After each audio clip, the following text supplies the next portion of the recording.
If you have anything wrong with your heart, it is not small. It's your heart, it's your engine, it's what, runs your entire body. At the moment, the nurse practitioner told me I had bilateral pulmonary emboli. I didn't want to believe it. My children were in the ER, my mom was there, my sister, and I just kept thinking of all the things that I needed to do. And I heard him say the words stroke. At that point, I just decided to let go. Not too long after I was in the ER, a doctor came in and told me, "You're having a heart attack." That was a stunning moment for me.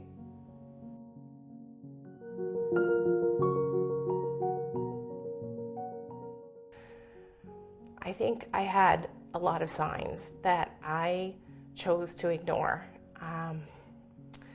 For some time, I was experiencing breathlessness.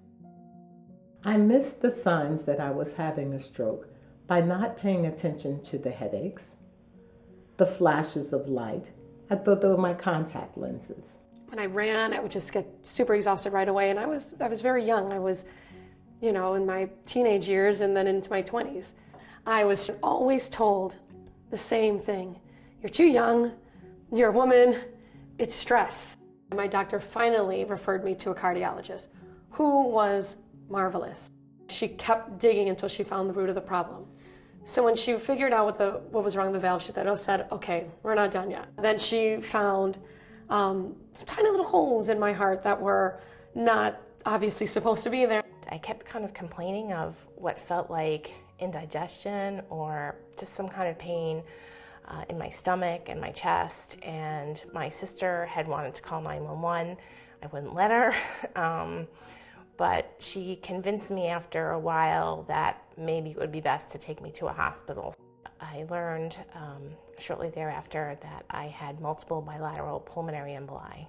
We were going out to dinner to celebrate my nephew's 18th birthday. As I exited the car, I said my foot must have gone to sleep, and I asked my nephew to help me. When he reached out for me, all I could see was the movement of his face. My nephew later told me, "You were talking with your eyes. Everything coming out of your mouth was gibberish." I had my heart attack when I was at a Super Bowl party, so I'll never forget that. I had had a couple of appetizers, and I started feeling what I thought initially was indigestion. And then it didn't go away, and it got a little bit worse.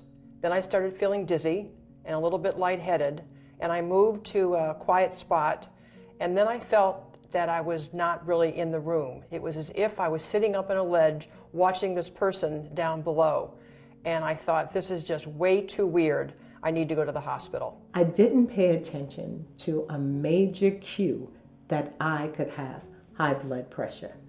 My father had high blood pressure, and he actually died of a stroke. My mother has high blood pressure, and my sisters. I never thought it would happen to me. I had no family history. I'd lost 50 pounds. I was walking every day. I now know that being a woman over 55 put me at risk. She looked at me and said, "You have a choice, surgery or a lifestyle change." I knew I had a purpose, and that purpose was to become heart healthy. And so one spin class led to 2 a week, led to 3 to 6 days a week, every single morning. It was my routine. For 4 weeks, I made up my mind that I was going to walk again. I was going to be able to go to the bathroom by myself. I was going to be able to comb my hair. It was a lot of hard work, but I was determined because I felt that I was shown grace and mercy, that I should be able to get up and just tell people about this disease. Since I had the heart attack, I am now an absolutely devoted, non-negotiable, no excuses exerciser. And I get to the gym to do my cardio routine at least 3 times, generally 4 times a week. And so it became not just my goal, it became a family goal. And what's wonderful is that my husband started spinning with me as well, and I have encouraged him and my children to also take that lifestyle change. I'd like women to know that you have to take care of yourself just as well as you take care of everyone else. You can't put everyone first, because then you won't be able to do anything for them. I feel that I need to share my story because women need to know that this can happen to them. I really feel that it's so critical to get the word out about women and heart disease. The information that you can receive online costs you absolutely nothing. But to do the research for heart disease and stroke, I believe that each one of us has to take a responsibility. For those of you who are considering giving money to the American Heart Association, I urge you to give and give generously. Heart disease is the #1 killer of women, more so than breast cancer. Women need to be aware of what the signs are. Women need to be aware that they are at risk, and we need to have more research done to help prevent and treat heart disease. Your dollars will make a difference. My name is Selena. Patty? Martha. Beverly, and I go red.